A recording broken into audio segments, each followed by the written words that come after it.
tropical reefers are powered using 480 volts.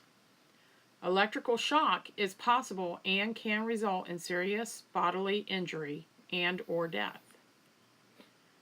As with any power source, the power source must be turned off before touching or handling the reefer cord.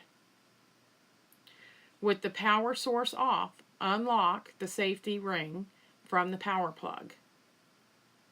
Now remove the power cord from the receptacle. Coil the power cord into the doghouse located on the front of the unit at the bottom left-hand corner. With the power cord secured, you may continue with your move.